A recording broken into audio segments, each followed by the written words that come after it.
It has been a day of protest in the capital. Thousands of demonstrators have descended on the City of London, culminating in some violent clashes with police. Tonight, we have Sky News teams live across the capital in the city, at the very heart of today's clashes, in Downing Street, where the leaders will dine tonight, in Trafalgar Square, where the Stop the War rally is underway now, and at Bishopsgate, where a climate camp has been established, even on the River Thames, with a view from a boat. First to the city, the scene of today's violence, and Sky's chief correspondent, Stuart Ramsey. Bring us up to date, Stuart. Well, Jeremy, it's interesting. There's a bit of a standoff developed here, back at the bank. If we just go off and show you can see there's the backs of the police. There's thousands of protesters on the other side of those police. What's interesting is that many of them had actually left the area, but they were stopped and they were corralled and pushed back towards the Bank of England that you can see in the distance. It's confused here as to exactly what is going to happen to those protesters. As I say, there's thousands of them there. The plan, of course, of this demonstration was to bring the City of London to a standstill, and that was achieved. Thousands wanted to do it peacefully, but some wanted trouble, and they got it. The ancient streets of the City of London fill to the sounds of anger. It was predicted and promised by some. As thousands reached the Bank of England at its centre, it erupted.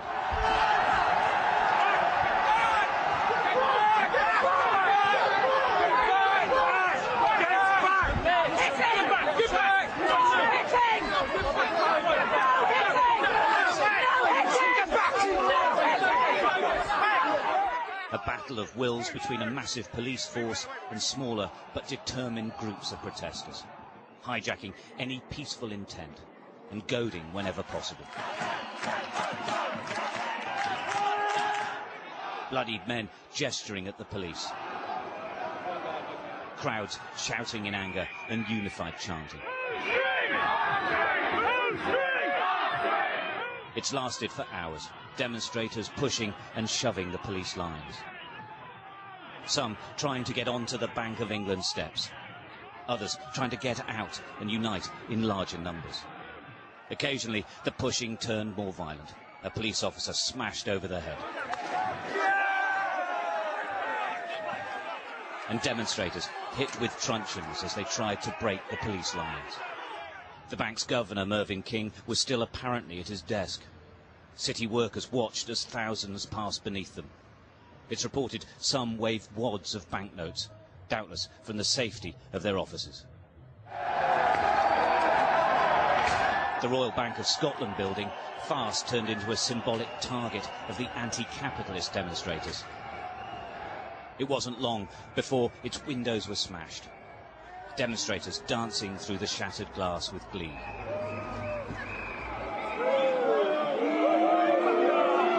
As police sensed an area was getting too dangerous, they moved in reinforcements, men and horses. The police obviously decided that this part of the Bank of England is becoming a little bit troublesome, and they brought the horses in. And of course, the crowd have now moved towards them, which is scaring the horses, and it raises the temperature, if you like, as people now, as the police then calm it down and try to control the crowd again. But obviously, they've decided that this area of the bank is getting out of hand. Thousands of people have been involved in this first day of action. For many, it was simply a show of solidarity, not violence. Well, basically, it's to show solidarity. This particular march is to show solidarity for people who are homeless, right, and also people who are kind of nationless as well. Right. So it's very much about kind of being against borders. The cause is all the same. It's the people who are pulling the strings, who are financing, backing all the governments across the world, or the rich world anyway. But in this heated atmosphere, even the totally innocent can get drawn in so quickly. Because I think everyone's fed up with what's happened, really, with the world economy and how little democracy there is and how little say we actually have in how our taxes are spent. Hang on, there's a few stories just going on there. Day one of the demonstrations designed to bring the city to a standstill. Many will consider this mission accomplished. But the police too will feel satisfied. Violence, yes, but totally controlled. A massive lockdown, expensive, but ultimately contained. Well, across the capital there has been some trouble at a number of locations. The problem started when thousands of protesters converged on the Bank of England. Angry scenes there prompted police to cordon off the area, putting barriers up right across a number of streets. Police then attempted to move demonstration down Bartholomew Lane into Threadneedle Street. And it was here that a branch of the Royal Bank of Scotland was attacked. Windows were smashed, several people and a number of police officers injured there. And also a number of minor skirmishes at the climate camp, which has been set up in Bishopsgate. Well, let's find out the very latest. Stuart Ramsey is still there in the city. A little bit of trouble in the background by the looks of it, Stuart? Yeah, I'm in Queen Victoria Street, and it's either a shift change. I just spoke to a police officer, Jeremy, and I said, are you leaving? Because a large number of police trucks have moved forward. He says not. I suspect it is a shift change. He says it's good. This is going to be here for a very, very long time, was how he put it. And I think what's happened is that a number of the demonstrators dispersed and moved down back towards the West End of London, out of the city.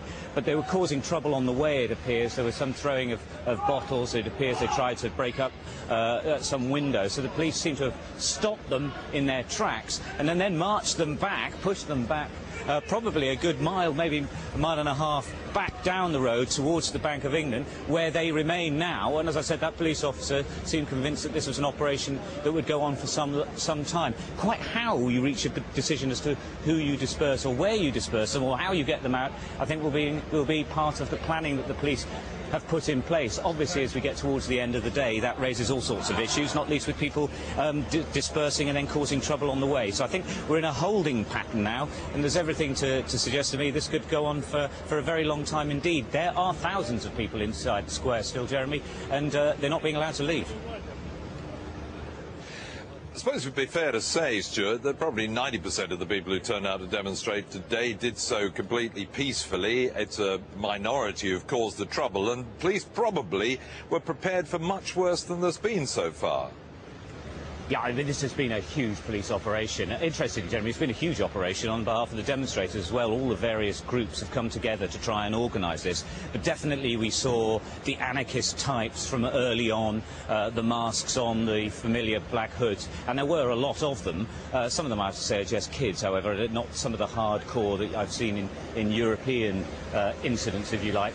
But there's a lot of them. Now, what happened is, and as you say, most of the people inside the square would be peaceful, but they get inside and there's a lot of pushing and shoving, and they push back, and they were really pretty much hemmed in. So although they were there peacefully and they weren't actually attacking the police, both sides were pushing one another, and of course it then can flare up every now and again and somebody gets hit.